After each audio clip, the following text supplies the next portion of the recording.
কাঁকড়া রান্না করলাম। রসুন আর কাঁচা লঙ্কা অল্প আছে টেলে নিয়েছি, মোটামুটি হয়ে এসেছে। এখন নামিয়ে নিলাম। ঠিক একইভাবে দুটো মিডিয়াম সাইজের পেঁয়াজ কুচিয়ে রেখেছিলাম সেগুলোকে, এবং একটা আদা টুকরো সেটাকেও অল্প আঁচে টেলে নিয়েছি, বারবার নেড়ে নিচ্ছি। হয়ে এসেছে মোটামুটি, এখন নামিয়ে নিলাম। সবগুলোকে ঠান্ডা হবার জন্য রেখে দিতে হবে।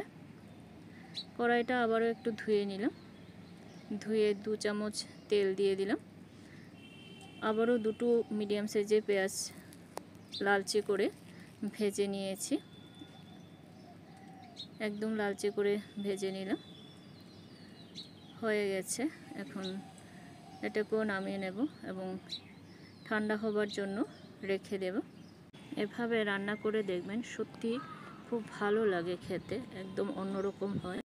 কড়াইয়ের মধ্যে আবারও কিছুটা পরিমাণ তেল দিয়ে দিলাম, নুন এবং হলুদ দিয়ে কাঁকড়াগুলোকে দিয়ে দিলাম।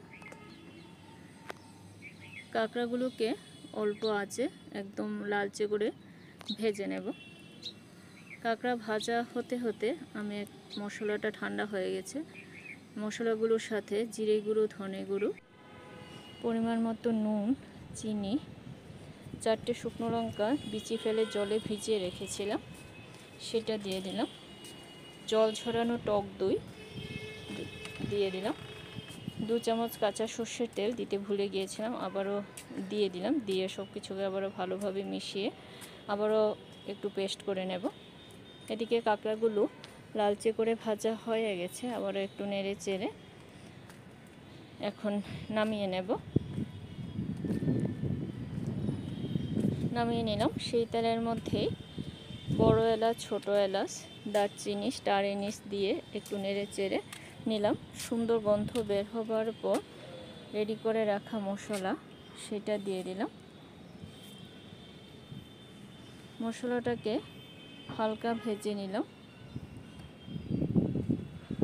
এখন অল্প একটু হলুদ এবং কাশ্মীরি লঙ্কার গুঁড়ো দিয়ে আবারও মশলাটাকে ভেজে নেব। অল্প একটু জারটা ধুয়ে জল দিয়ে দিলাম। এবার মশলাটাকে ভালোভাবে ভেজে নেব। আমার কাছে মশলাটার মধ্যে একটু তেল কম মনে হচ্ছে, তাই আবারও 2 চামচ তেল দিয়ে দিলাম। তেল গরম করে রেখেছিলাম সেটা দিয়ে দিলাম।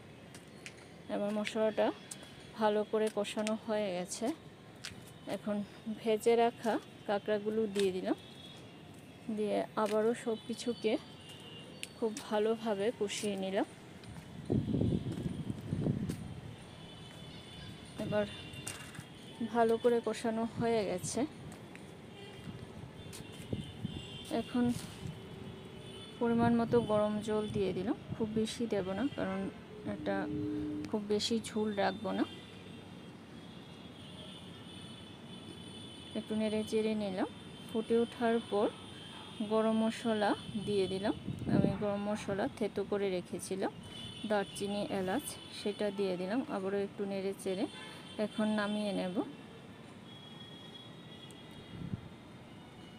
গরম ভাতের সাথে সত্যি খুব ভালো লাগে খেতে। ভালো লাগলে পাশে থাকবেন। ধন্যবাদ।